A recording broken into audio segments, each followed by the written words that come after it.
Hello guys, welcome back to our channel that twin react. भाई कैसे हैं आप सब भाई? आई होप भाई बढ़िया होंगे यार।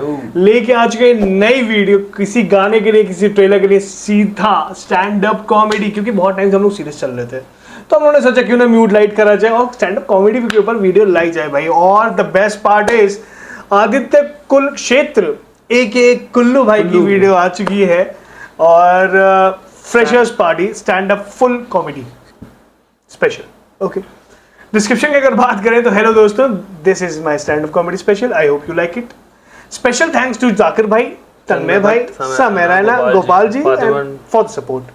Directed by Namit Nath, DOP Vaishnav Tiwari, editor Namit Nath, Pratham Sagar, Kala Shivan Fernandes, post box 28, sound mixing Sreejith Menon, artist manager Himanshu Singh, Muskan Karagwal, okay.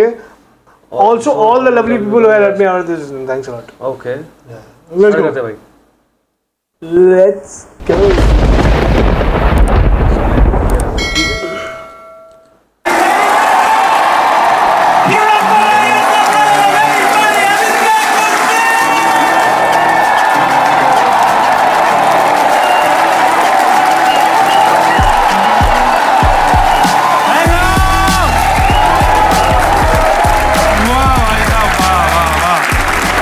Good evening guys. देखो जितने भी लोग आज आए हैं, आप लोग बहुत स्पेशल हो। थोड़ा सा जो है आज साथ दे देना, क्योंकि मेरे पैसे बहुत लग चुके हैं। तुम लोगों के 500-500 लगे हैं, मेरे थोड़े ज्यादा। ठीक है साहब, welcome to the show guys. मैं भोपाल से हूँ, मध्य प्रदेश में, पता है ना तुम लोगों को। अलग अलग शहर अलग अलग चीजों के लिए फेमस होते हैं। मैं भोपाल से हूँ, हम लोग सिर्फ इसलिए फेमस हैं क्योंकि एक बार 1984 में हमने गैस खुली छोड़ दी थी। वर्ल्ड लेवल पे हमारा क्लेम टू फेम ये है कि ये लोग नल बंद नहीं करते। कोविड की सेकेंड वेव आई, बहुत भोपाल में क्योस मच गया, बहुत हालत खराब थी। हमारे यहाँ के लोगों ने फोन किया दिल्ली ऑफिशियल्स को कि सर हमारे यहाँ के लोगों को सांस नहीं आ रही। वो कह रहे हैं तुम लोगों का तो हर बार का है। आजकल भाई समाज में कूल बनने का बहुत चस्का चाबा हुआ सब लोगों को ना, सबको कूल बनना है। मैंने भी अपने जीवन में कूल बनने की बड़ी कोशिश करी है, लेकिन मैं एक चीज रियलाइज कर चुका हूँ कि जब भी मैं कोई चीज कूल बनने के लिए करता हूँ, मैं उससे उतना ही अनकूल होकर निकलता हूँ। मैंने पता करा आजकल कि भाई साहब क्या कूल चीजें चल रही है। मेरे दोस्तों ने बोला कि भाई ट्रैकिंग करके एक एक्टिविटी है, बहुत कूल चल रही है, बहुत ज्यादा। मैं कहा क्या करना होता है? कह रहे पहाड़ चढ़ना होता है। मैं कहा क्यों? कह रहे मैंने कहा इससे क्या होगा? कह रहे तुम ट्रैक करोगे, तुम अपने आप को डिस्कवर करोगे। मैं ट्रैक करने चला गया और मैं डिस्कवर कर लिया कि I am a beach person.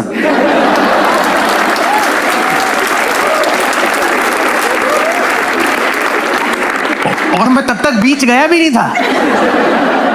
मैं कहा जो होता होगा इससे तो अच्छा ही होता होगा। ट्रैकिंग किसने इन्वेंट करी भाई? किसके दिमाग में ये ख्याल आया? मैं बता, ट्रैकिंग इन्वेंट करी है इंट्रोवर्ट्स ने। वो अजीब से सूमड़े लोग नहीं होते,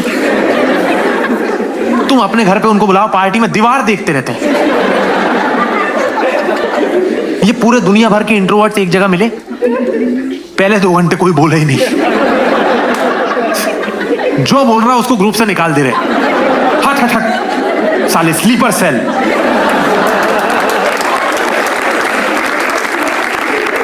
फिर भाई वो इंट्रोवर्ट्स ने पर्ची वर्ची पास करके अपनी आइस ब्रेक करके बात करी कि ये एक्सट्रोवर्ट्स का आतंक बढ़ता जा रहा है, ऐसी एक्टिविटी इन्वेंट करो सालों दिन भर चलने में ही बीत जाए। लोग करते हैं भाई 2 दिन का ट्रैक, 3 दिन का ट्रैक। मैंने अपनी जिंदगी का पहला ट्रैक कर लिया 14 दिन का, एवरेस्ट बेस कैंप। तुम लोगों को मेरी शक्ल देख के लग रहा है ये आइडिया मुझे आएगा। अरे बहुत अच्छे से जानते हो मुझे भाई। मैं भोपाल में जीवन जी रहा था, 4-5 साल पुरानी बात है। मुझको एक फोन आया, मैंने उठाया फोन, कह रहे हम MTV से बोल रहे हैं। मैंने कहा बन जाऊंगा, रोटी बताओ। कह रहे रोटी नहीं है। मैं कहा स्पिट्सविला भी कर लेंगे। कह रहे नहीं है, वो भी नहीं है। मैं एक कॉमेडी शो बना रहे हैं, आप मुंबई आइए। मैं मुंबई चला गया भाई। अब शूट हो रहा है एपिसोड, उसके पहले मेरे को वो शो का कॉन्सेप्ट समझा रहे हैं ना। तो वो बोल रहे हैं कि भाई हर एपिसोड में 4 कॉमेडियंस होंगे, जो कॉमेडियन ये एपिसोड जीतेगा उसको 2 लाख रुपए मिलेंगे और वो आगे कुछ बोल रहे थे, 2 लाख सुन के मेरे कान बंद हो गए। मैं इधर उधर साइन करना चालू कर दिया। कह रहे भोसड़े की हमारे ब्रोशर पे कर दिया।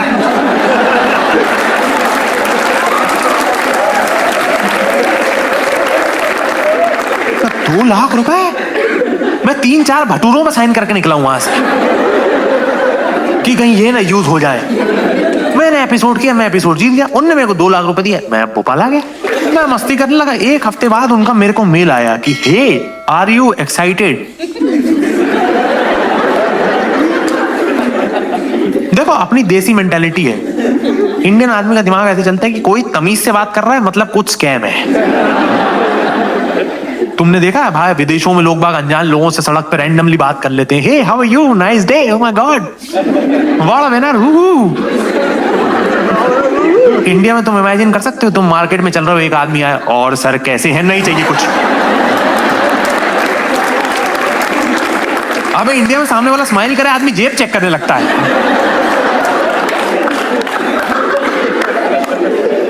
मैं कहा नहीं तमीज से बात कर रहा, कुछ स्कैम है भाई साहब। उसने लिखा हे आर यू एक्साइटेड, मैंने कहा I am excited generally only, you tell me why. कह रहे to go to the Everest base camp. मैंने क्वेश्चन मार्क भेज दिया। वहां से रिप्लाई आया हराम के पिल्ले। मैं क्या हो गया यार। कह रहे शो का कॉन्सेप्ट था ना ये। मैंने कहा क्या कॉन्सेप्ट।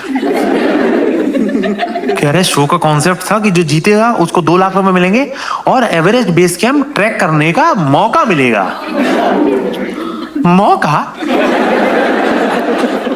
ये कैसा मौका है जिसमें मैं ही चुद रहा हूं भाई? अरे मौके में मेरा फायदा होना चाहिए ना। ये कैसा मौका हुआ सर, तलाक करा लीजिए, एलिमनी का मौका मिलेगा आपको।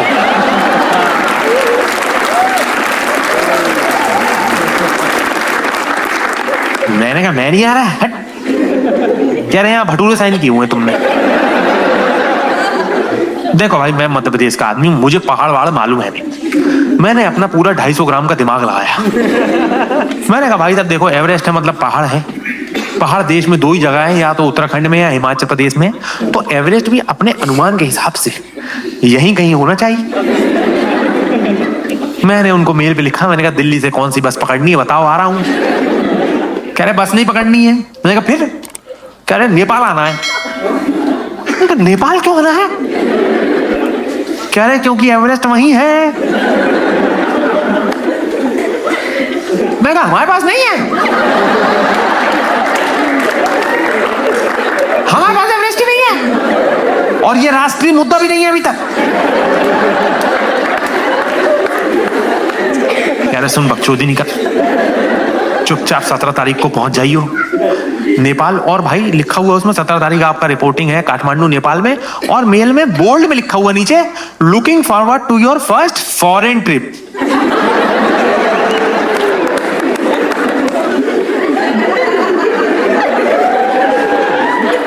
नेपाल अच्छी कंट्री है, मेरी तरफ से शुभकामनाएं और तरक्की करे। अच्छी कंट्री है लेकिन किसी भी एंगल से मेरे लिए फॉरेन तो नहीं है। ये कौन सा फॉरेन है जहां गोरखपुर से टेम्पो में जा सकता हूं मैं?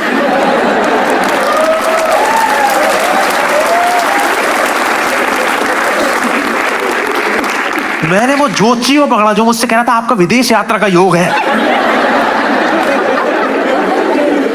मेरे पासपोर्ट पे नेपाल का ठप्पा है भाई, मैं छुपा छुपा के देता हूं लोगों को। कोई पूछने की ये क्या है, बच्चे ने कर दिया है। मैं जीवन की पहली विदेश यात्रा नेपाल ही लग गई यार, क्या मुसीबत है यार। ये प्रेजुडिस लेके भाई साहब मैं पहुंचा काठमांडू। बट काठमांडू सरप्राइज्ड मी भाई। 1 नंबर शहर है काठमांडू, 1 नंबर शहर भाई। खाना पीना, कैफे कल्चर, लोग, सारी चीजें टॉप नॉच है। और दुनिया के ऐसे कम ही अच्छे शहर हैं जहां अपनी करेंसी ऊपर है। काठमांडू में जो सेठ वाला जीवन जी रहा हूं भाई मैं।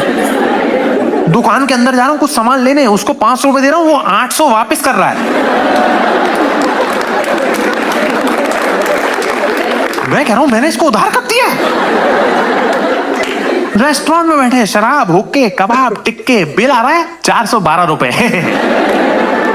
वो कह रहा है सर कैसे पेमेंट करेंगे, कार्ड से, कैश से? मैंने कहा ये तो थूक से कर दूंगा मैं।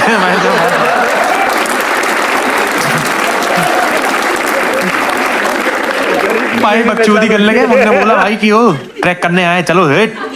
उनने कहा मीटिंग होगी जिसमें आपको ब्रीफिंग मिलेगी, 2 दिन बाद ट्रैक चालू। मैंने कहा ठीक है भाई, बैठ गया। एक मीटिंग हो गई, हम लोग सब बैठ गए, 15-20 लोग थे ट्रैक पे जाने वाले। टूर गाइड आ गया। टूर गाइड ने बोला गाइस मैं आपको ट्रैक के बारे में इंफॉर्मेशन देना चाहता हूँ। ये जो है 14 दिन का ट्रैक है, इसमें आपको 10 दिन चढ़ना है और 4 दिन उतरना है।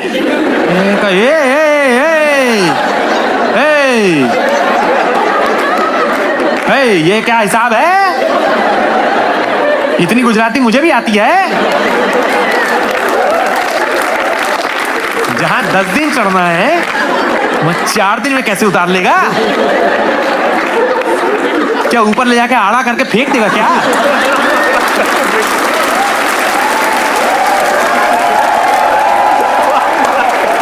कह रहे ऊपर जाके आपको एक बीमारी हो सकती है। क्या बीमारी? कह रहे एएमएस करके एक बीमारी होती है। मैं कहा उसमें क्या होगा? कह रहे कुछ नहीं, आप ऊपर जाओगे, ट्रैक करना चालू करोगे, 1-2 दिन बाद आपको हल्के हल्के से ना आपको सांस लेने में दिक्कत होगी। मैंने कहा फिर? कह रहे फिर हल्के हल्के मीठे मीठे चक्कर आएंगे।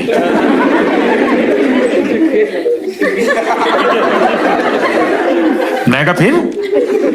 कह रहे फिर आपकी आंखों के सामने अंधेरा। मैंने कहा मौत कब होगी इसमें? ये रास्ता तो मौत ही लग रही है। कह रहे नहीं मौत नहीं होगी, मौत जैसा मान लीजिए। कह रहे लेकिन सरप्राइज, इसको प्रिवेंट करने का एक उपाय है। मैं कहा प्रदान करें महाराज। कह रहे डायमॉक्स करके गोली आती है, ये डायमॉक्स आप खा लेंगे तो एएमएस से आप बच जाएंगे। लेकिन डायमॉक्स को आपको ट्रैक पे जाने से 2 दिन पहले से खाना पड़ता है, उतरने के 2 दिन बाद तक खाना पड़ता है। प्रॉपर डोज है उसका, ये नहीं ऊपर जाके सांस फूली भैया गोली दीजिए। कह रहा आपको अभी लेनी पड़ेगी, लेकिन ये गोली ऑप्शनल है। मौत और जिंदगी में क्या ऑप्शन है रे? कह रहे नहीं, अगर आपको आपकी बॉडी पे भरोसा है। मैंने कहा क्या बात कर रहा है तू? मेरा खानदान अनफिट है, मेरे डीएनए में प्रोटीन नहीं है।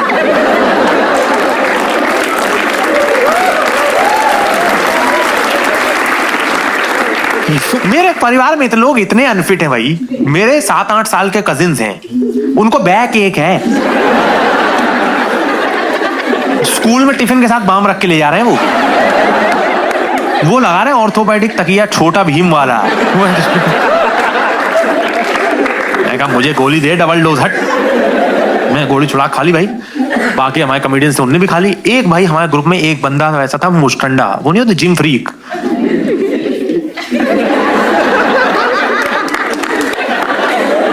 वो पूरे कमरे में ऐसे ऐसे घूम रहा है। हमने पहले रोका नहीं, हमको लगा स्टेप पूरे कर रहा है। थोड़ी देर बाद मैं उसके पास गया, मैंने कहा ये भाई गोली खा ले, चलते हैं अपन। कह रहा नहीं यार मैं अभी सोच रहा हूँ। मैंने क्या सोच रहा है? कह रहा यार मैंने अपनी बॉडी पे इतनी मेहनत करी है, मैंने अपने इतना टाइम स्पेंड किया जिम में, मैं अपनी पीक फिटनेस पे हूँ। अगर मैं अभी गोली लेकर ट्रैक करूंगा तो मैं ना मेंटली कॉन्फिडेंट नहीं रहूंगा, मुझे लगेगा मैं ट्रैक नहीं कर रहा हूँ, गोली ट्रैक कर रही है। मैंने कहा ऊपर जाके अगर कुछ हुआ, तू भी ट्रैक नहीं करेगा, गोली भी नहीं करेगी।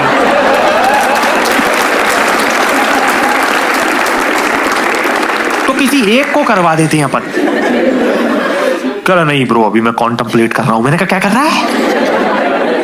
देखो दोस्तों, मेरा जिंदगी में एक उसूल है, मैं चाहता हूं आप लोग भी उसूल मानिए। चूती आदमी को एक ही बार सलाह देनी चाहिए।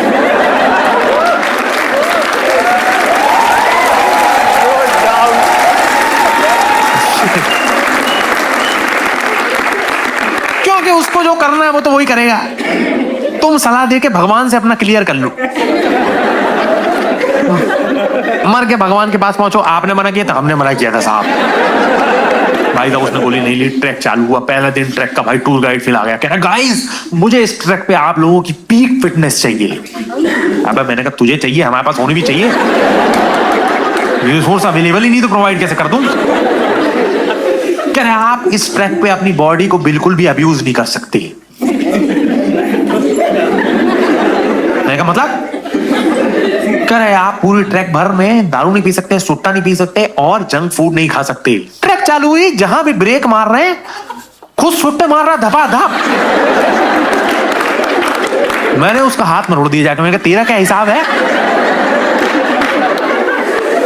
कह रहा अरे मैं तो माउंटेन कम्युनिटी का हूं, हमारे यहाँ तो ज्यादा ऑक्सीजन में दिक्कत हो जाती है। कह रहा मैं बीच में जाता हूँ चक्कर आ जाते हैं।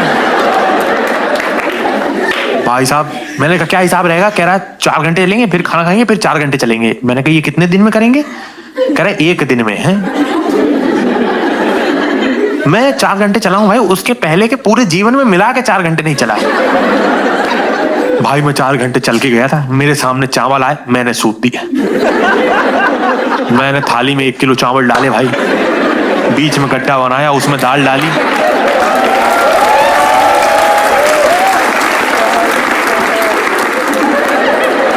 मैंने जेसीबी चला दी भाई। और मैं मध्य प्रदेश से हूं, हम लोगों का ना लंच के बाद का एक पोस्ट मील रूटीन है, तो मुझे लगा कि वही फॉलो होगा कि अरे हल्का सा एक हल्की झपकी हो जाएगी, देखो जरा रसमलाई कहीं मिल रही है क्या, एक हल्का सा पान बनवा लाओ। मेरे को लगा यही सब फॉलो होगा भाई। ऐसे में थोड़ा सा लेट नहीं जा रहा था, एकदम से उसने बोला चलो उठो। 1.5 किलो चावल पेट में लेके 3 बजे की दोपहर में नेपाल में पहाड़ियां चढ़ रहा हूं मैं।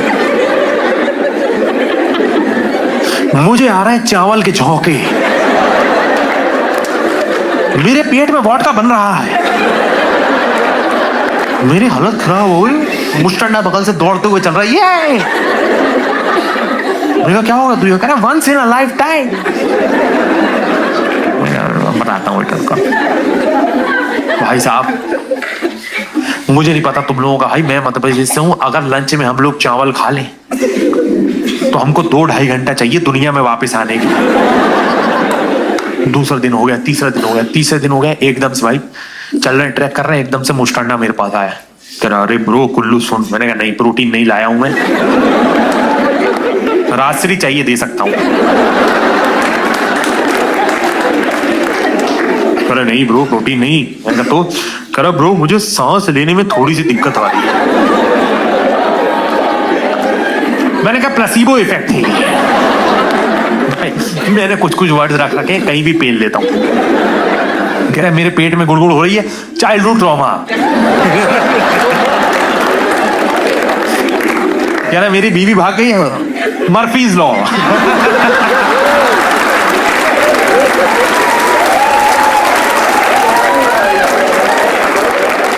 अब ये तू देख तेरे पे कैसे एप्लीकेबल है ये। कह रहा ब्रो मुझे सांस लेने में दिक्कत हो रही है। मैंने कहा ये तो प्लेसिबो है। थोड़ी देर आगे गया, कह रहा ब्रो मुझे थोड़े से चक्कर भी आ रहे हैं। मैंने कहा ये तो हैप्पी हाई है तू।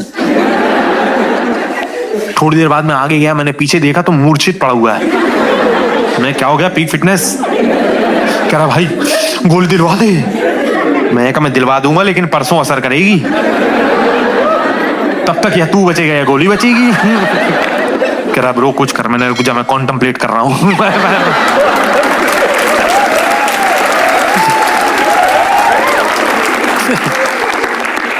ट्रैकिंग ऐसी चीज है, ट्रैकिंग के बीच में आपकी तबीयत खराब हो जाए तो आपके पास वहां से आगे जाने के 2 ऑप्शन है सिर्फ।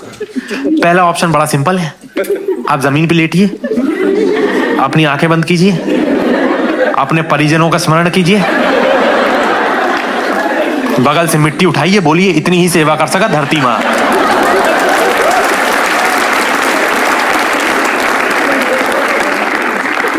बट नेपाल के पहाड़ों में क्योंकि वहां पे फॉरेनर्स बहुत ज्यादा आते हैं ये ट्रैक करने के लिए, तो हेलीकॉप्टर इकोनॉमी बहुत ज्यादा है। ओला उबर जैसे हेलीकॉप्टर चलते हैं। तो लोगों ने बोला कि इसको आप लोग हेल्पलाइन से हेलीकॉप्टर बुला के इसको एयरलिफ्ट करवा दो। मैंने कहा एयरलिफ्ट? एयरलिफ्ट तो मुझे भी होना है, हेलीकॉप्टर में तो मैं भी नहीं बैठा हूं आज तक। कह रहे नहीं ये बीमार लोगों के लिए है। मैंने कहा मानसिक रूप से हूं। कह रहे नहीं चुपचाप उसको ही जाने दे सकते हैं भाई। मैंने पता करा, मैंने कहा इसको भाई भेजना तो है हेल्पलाइन नंबर। तो मैं एक पानठेले पे गया, मैं पानठेले वाले से पूछने लगा भैया हेल्पलाइन नंबर हेलीकॉप्टर कैसे मिलेगा? तो वो कह रहा है हेलीकॉप्टर चाहिए आपको? मैंने कहा तूने कहां बांधा हुआ है? कह रहा है चाहिए क्या? मैंने कहा हाँ चाहिए। कह रहा है 1 मिनट राजू आ जाए यार इधर। भाई तुम लोग विश्वास नहीं करोगे, 10 मिनट में एक बंदा बंडाना और चप्पल पहन के हेलीकॉप्टर चला के आ गया।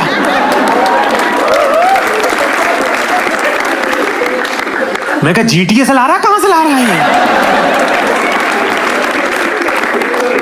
बंडाना, शॉर्ट्स, चप्पल। मैं दूध लेने आता हूं, इससे ज्यादा तैयार होकर जाता हूं। भाई उसका हेलीकॉप्टर आया, मैंने हेलीकॉप्टर के अंदर देखा तो भाई जहां स्क्रीन लगी रहती है ना, जहां डाटा वगैरह आता है भाई, वहां टैबलेट लगा के चला रहा है ये। बीच में हेलीकॉप्टर की ऐप बदल के व्हाट्सएप पे सुनीता को लिख दिया, आ रहा हूं। मैं कहा वो कहां है इसमें, अल्फा डाटा चार्ली वो सब, वो कहां है ATS वगैरह? वो कह रहा है बैठो यार, आपको गूगल मैप से ले जाऊंगा। गूगल मैप से?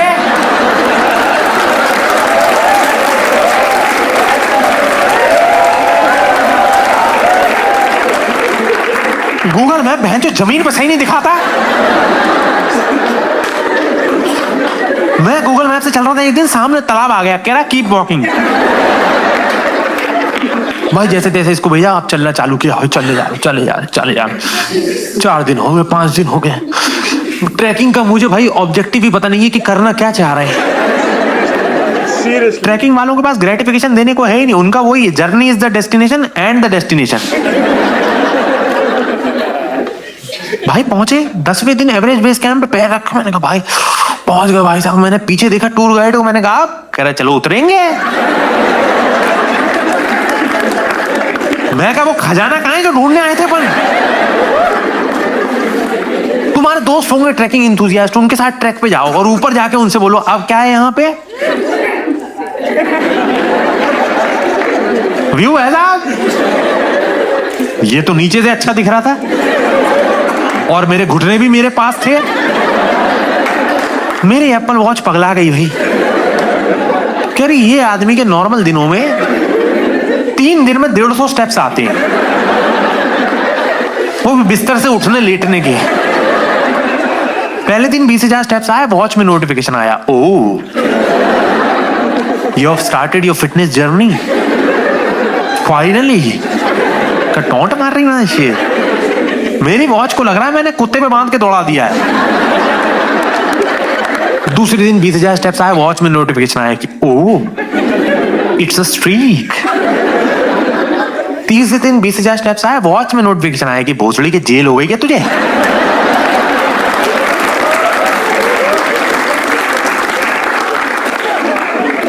मैं जब भी कुछ कूल करने की कोशिश करता हूं भाई, उसमें से उतना ही अनकूल होकर निकलता हूं। चस्का चापा रहता कूल होने का। भाई साहब पिक्चर देखी थी जिंदगी ना मिलेगी दोबारा, मन में था कि भाई साहब कभी स्पेन जाएंगे, स्कूबा डाइविंग करेंगे। भोपाल में पूल में 4 फीट से नीचे गए नहीं कभी, पानी में भाई छई छप्पा छई करके वापस आए। स्कूबा डाइविंग करेंगे उस्ताद। 4-5 महीने पुरानी बात है। पहुंच गया भाई साहब स्पेन, स्कूबा डाइविंग रजिस्ट्रेशन करा दिया, वहां पहुंच गया। सबसे पहले उन्होंने मेरे को स्कूबा डाइविंग वाले कपड़े दिए, वो रबड़ के, वो साले चूड़ीदार।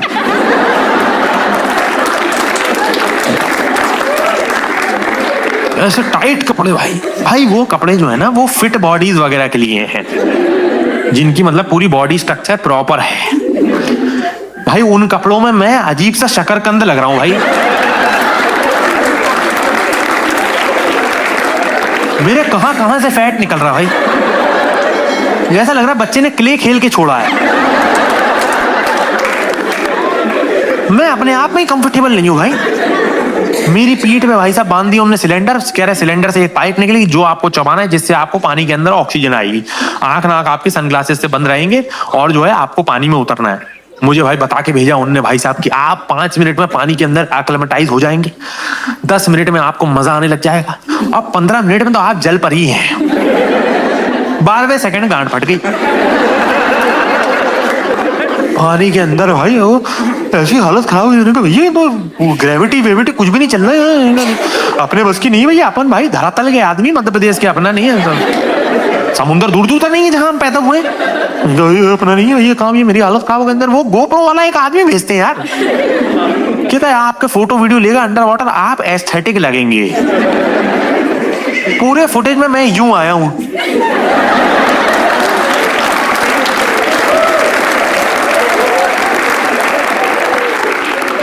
भाई मेरी हालत खराब होगी 12-15 सेकंड में। मैंने कहा अपने लिए नहीं ये चीज, यहाँ तो निकलते हैं, चलो भाई। अब भाई वो इंस्ट्रक्टर जो मेरे साथ गया भाई अंदर, भाई उन्होंने हमको बता के भेजा था कि आप पानी के अंदर कम्युनिकेट कैसे करेंगे।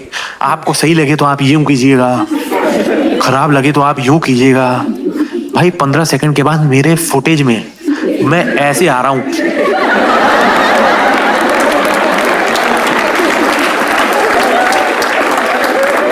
और साला वो स्पेनिश इंस्ट्रक्टर भाई वो मेरे को पानी के अंदर मेडिटेशन करा रहा है।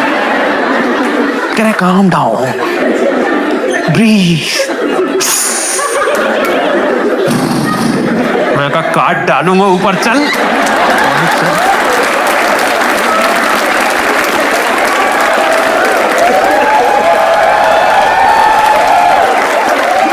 ऊपर चल मदर। वो लगा हुआ भाई साहब कह रहा ब्रीथ। मैं उसका सिलेंडर खोलने लग गया। मैं कहा मैं भोपाल से हूं, मुझे गैस खोलनी आती है।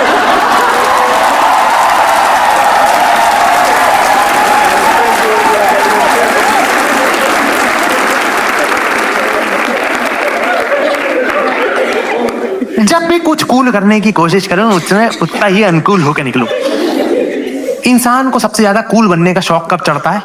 कॉलेज फर्स्ट ईयर में, है ना। फर्स्ट ईयर में आप जाते हो, आप ऐसे अच्छे इंसान बन के जाते हो ना कॉलेज, क्योंकि आप लोगों को समाज ने और पिक्चरों ने कॉलेज का आइडिया ऐसा बेचा हुआ है ना।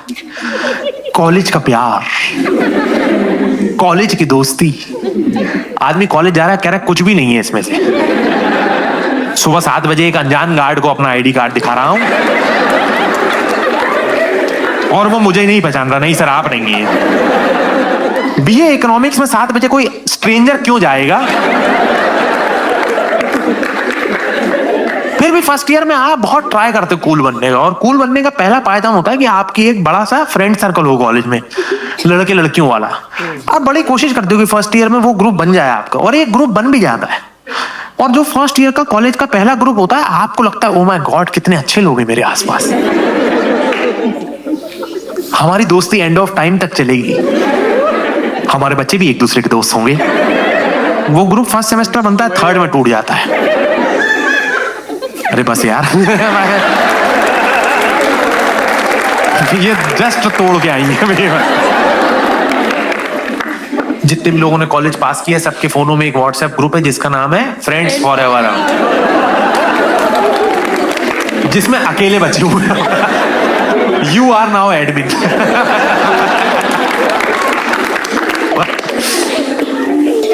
मैंने भाई हर कॉलेज के फर्स्ट ईयर के ग्रुप की एनाटॉमी सॉर्ट की हुई, क्यों कैसे बनता है वो। It always starts from a सुंदर लड़की इन द सेंटर में सुंदर लड़की, उसके आसपास ग्रुप में 2 लड़के हैं जो उसको पटाने के चक्कर में, एक तीसरा बंदा भी है ग्रुप में जिसको पता है ये सुंदर लड़की मुझसे पटेगी नहीं, कहता मैं इस ग्रुप में पैरेलल जाऊंगा, मैं इस सुंदर लड़की का भाई हूं। ग्रुप का चौथा बंदा है जिसको मैं कहता हूं रिची रिच, जो ग्रुप का सबसे रईस आदमी है। पूरा ग्रुप इसके रिसोर्सेस पे पलता है, इसके घर पे पार्टी हो रही है, इसकी गाड़ी यूज हो रही है, पूरा ग्रुप इसके रिसोर्सेज पे पल रहा है, और इसको ऐसा लग रहा है ये लोग सब मेरे दोस्त इसलिए क्योंकि मेरा नेचर बहुत अच्छा है। अब हर ग्रुप में कुछ लोग होते हैं जिनको मैं कहता हूं सपोर्ट स्टाफ। सपोर्ट स्टाफ का कोई ऑब्जेक्टिव नहीं है, उनसे कोई बात भी नहीं करता, पूछता भी नहीं। सपोर्ट स्टाफ को इसलिए रखा हुआ है क्योंकि जितने ज्यादा लोग होंगे कॉन्ट्री के पैसे उतने कम हो जाए। हर ग्रुप में मेरे फेवरेट लोग जो होते हैं वो होते हैं लेबरर्स, मजदूर। ग्रुप के मजदूरों का ये सब काम होता है। भाई सारे फोटो ड्राइव पे डाल के लिंक बना दे, भाई स्प्लिट वाइज पे पूरा हिसाब करके डाल दे। ग्रुप के सबसे निम्न स्तरीय क्लरिकल काम जिससे कराते हैं वो होता है मजदूर। और बाकी सब लोगों का ग्रुप में रहने का कोई ना कोई ऑब्जेक्टिव है, किसी को कूल दिखना है, किसी को बंदी पटानी है, किसी को इंस्टाग्राम चमकाना है। सिर्फ लेबरर आदमी ऐसा होता है जो निष्ठुर निस्वार्थ भाव से इस ग्रुप की सेवा में कार्यरत रहता है। तो वो वाला होता है कि ये ग्रुप अगर टूटेगा तो मेरी लाश के ऊपर से। घर की बड़ी बहू वाली एनर्जी।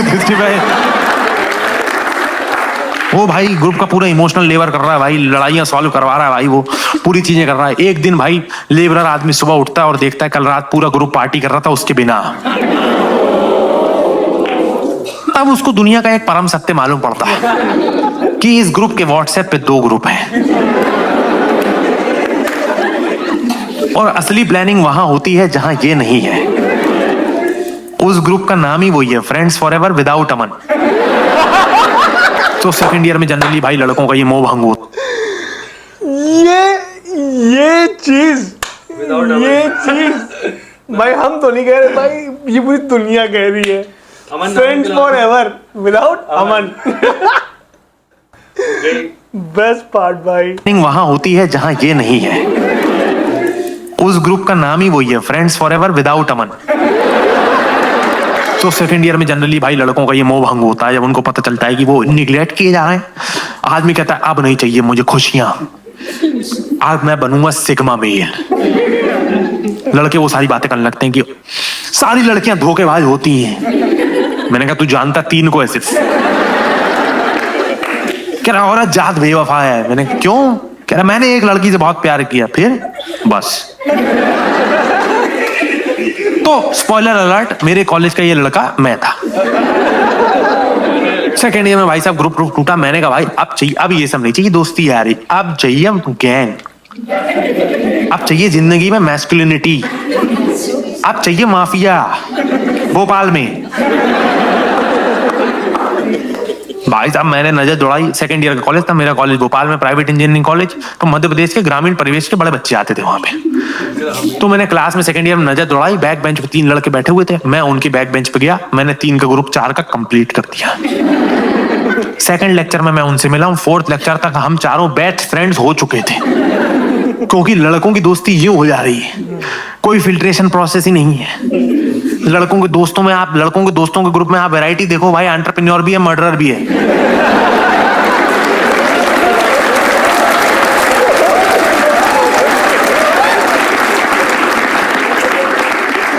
भाई मर्द लोएस्ट कॉमन डिनोमिनेटर पे दोस्ती कर ले रहे हैं, उनको कोई मतलब नहीं, बाकी वो जानते ही नहीं। जितने लड़के बैठे हुए हैं इनके बेस्ट फ्रेंड के बारे में पूछो, इनको पता भी नहीं इनकी दोस्ती हुई क्यों है।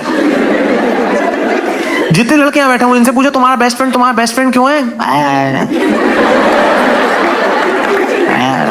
बस यार है, पैक अच्छे बनाता है।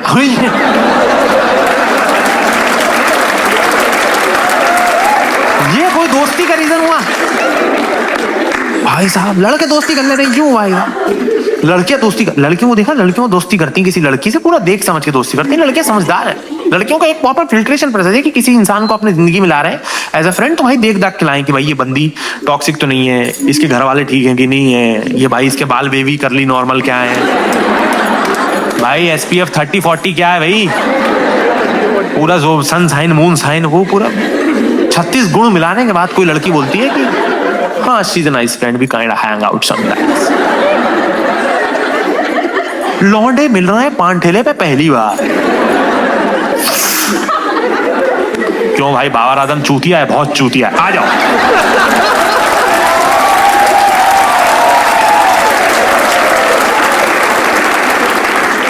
Best friends for life. उसके बाद दूसरा सवाल ही नहीं पूछा, लोएस्ट कॉमन डिनोमिनेटर पे भाई दोस्ती कर रहा है आदमी ये सोच के कि क्या ये भी इतना घटिया जितना मैं हूं। लौंडा एनर्जी 4 लड़कों की जो मिला के होती है ना, वो दुनिया की सबसे डिस्ट्रक्टिव एनर्जी है। 4 लड़कों ने मिलकर कुछ दुनिया में अच्छा नहीं किया। जितने मर्द सक्सेसफुल होते हैं सारे अकेले होते हैं, क्योंकि जहां आपने उसके 3 दोस्त उसके साथ डाले, उसका दिमाग गटर में ही है। ओपनहाइमर वो अकेला था, उसने न्यूक्लियर बम बनाया, उसके 3 दोस्त साथ में होते, वो गोबर में रस्सी बम लगा रहा होता। भाई दिवाली में हम लोग गोबर में भाई तो डेटेबल हो गया भाई। डैम इट, ठीक है, वो गोबर में रस्सी बम लगा रहा होता।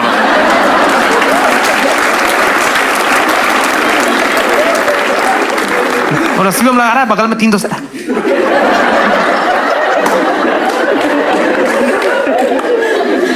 चार लड़के मिलके कुछ अच्छा कर नहीं सकते भाई, क्योंकि लड़कों के दोस्तों की बेसिक मेंटालिटी ये है, लड़का दोस्ती, मर्दाना दोस्ती का बेसिक प्रिंसिपल क्या है बताता हूँ। जितने भी लड़के यहाँ बैठे हुए हैं, तुम्हारी जिंदगी का एक बेस्ट फ्रेंड होगा, तुम्हारे सुख दुख का साथी।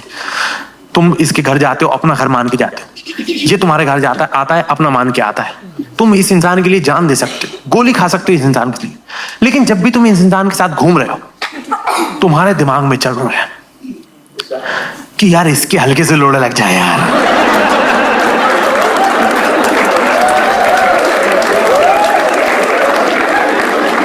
मतलब पूरी ऐसी तैसी ना हो, लेकिन थोड़ा तड़पता हुआ तो देखना चाहता हूं इसका मैं।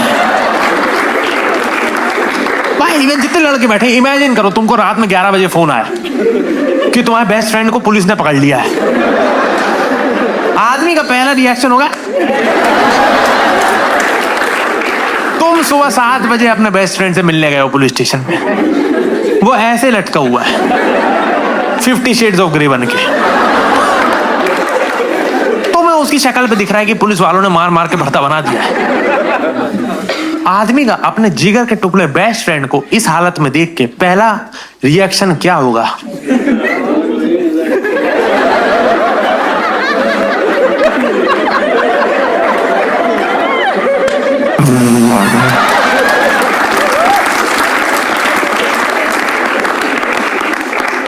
बैक बेंच पे हम 4 लड़के बैठे हुए हैं भाई, और 4 लड़के भाई दुनिया की डिस्ट्रक्टिव एनर्जी। हम 4 लड़के भी भाई ऐसे, शक्ल खराब, इंग्लिश खराब, नंबर आते नहीं, पैसे हैं नहीं, और रिलेटेबल भाई, बहुत ज्यादा रिलेटेबल, बहुत ज्यादा रिलेटेबल भाई। क्या दिमाग खराब, पैसे है नहीं, जिंदगी खराब, शक्ल खराब भाई भैया। सुनने पूरा भी 4 लड़के बैठे हुए हैं भाई, और 4 लड़के भाई दुनिया की डिस्ट्रक्टिव एनर्जी। हम 4 लड़के भी भाई ऐसे, शक्ल खराब, इंग्लिश खराब, नंबर आते नहीं, पैसे हैं नहीं, और एटीट्यूड ऐसा जैसे क्लास के किंग हम लोग हैं। आगे बढ़ूं इससे पहले मैं आपको अपने कॉलेज के 2 दोस्तों से मिला देता हूँ। पहले दोस्त का नाम है भाई साहब भदौरिया। भदौरिया को वो आदमी है कि भाई मतलब आप लोग अपने जिंदगी का सबसे घटिया आदमी इमेजिन कीजिए और उससे और नीचे जाइए, वहां भदौरिया मिलेगा आप। भदौरिया के जीवन का प्रिंसिपल ये है कि भाई साहब भले ही दिन की रोटी 1 मिले, बकचोदी 4 चाहिए। वो अपने शाम की बकचोदी के लिए किसी को भी कुर्बान कर सकता है, अपने आप को भी। हमारा कॉलेज भोपाल का कॉलेज भाई, मध्य प्रदेश के ग्रामीण परिवेश के बच्चे आते हैं बेचारे जैसे तैसे करके, कुछ टिफिन लेके आ रहे हैं, कुछ करके आ रहे हैं, 30 रुपए 50 रुपए का टिफिन लेके आ रहे हैं। भदौरिया उनकी दाल में नमक मिला दी है। बच्चे अंदर गए हैं भाई, कंप्यूटर लैब में उनके जूतों में पानी डाल दिए। और भदौरिया को कुछ भी बोलोगे भाई, भदौरिया मत किया, अच्छा लगता है जो है, उसको कुछ भी बोल दो आप, भाई एग्जाम आ रहा है पढ़ लिया कर। अब इसका क्या रिएक्शन है यार, ये तो भाषा ही नहीं है कोई, करो भाई जो करना। दूसरा दोस्त हमारे ग्रुप का भाई अमित नाम का लड़का, बिल्कुल समझदार लड़का भाई, लंबा चौड़ा 6.5 फीट का, समझदार, पढ़ा लिखा, सॉफ्ट स्पोकन, बढ़िया आदमी। अमित की बस एक ही बेसिक प्रॉब्लम है कि उसके घर वाले बहुत स्ट्रिक्ट हैं और वो हर 15 मिनट में हमको याद दिलाता है। स्ट्रिक्ट पेरेंट्स वाले बच्चे देखे तुमने? स्ट्रिक्ट पेरेंट्स वाले बच्चे पूरे टाइम, हम क्लास में बैठे हुए हैं भाई कॉलेज में, हम अमित से पूछा अमित चल रहा है भाई, पापा नहीं मारेंगे, मुंह तो नहीं जाने की कह रहा हूं अभी तो, कि उसमें भी पापा लगेंगे। देखा तुमने, स्ट्रिक्ट पेरेंट्स के बच्चे भाई पूरे टाइम रोना लगाते रहते हैं, ऊपर से स्ट्रिक्ट पेरेंट्स के बच्चे एक मॉरल हाई ग्राउंड लेके रखते हैं कि जैसे उन्हीं के माँ बाप हैं। हम लोग कॉलेज में बैठे हुए क्लास में, मैं अमित से पूछ रहा हूँ, अमित भाई बियर पीने का प्लान बन रहा है, परसों चलेगा? भाई पापा रहेगा, पापा नहीं मानेंगे तो हमारा बाप कोठे पे थोड़ी छोड़ के आ रहा है।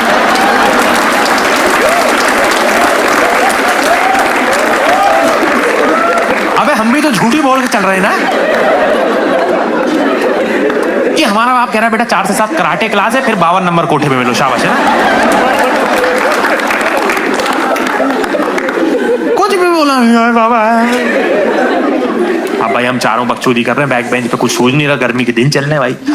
क्लास में हमारे ग्रामीण परिवेश से बच्चे आते, तो एक बेचारा बहुत ही भोला लड़का हमारी क्लास का था, उसको पता नहीं फ्री लेक्चर चल रहा था, उसको पता नहीं कोई बात अंदर ही अंदर खाई जा रही थी, तो उसको लगा कि मैं किसी से शेयर करता हूँ, और पता नहीं उसको क्यों हम चारों में सेफ स्पेस दिखा,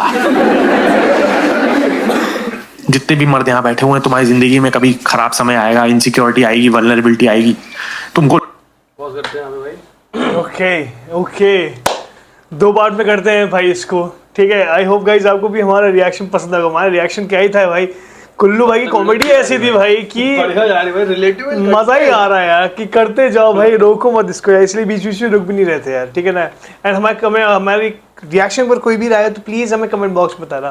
इसी के साथ if you are new to our channel, welcome back to the twin dax and please subscribe to our channel and press the bell icon, never miss any update, sorry या, ठीक है। इसी के साथ मिलते हैं अगली वीडियो में, signing off the twin desks.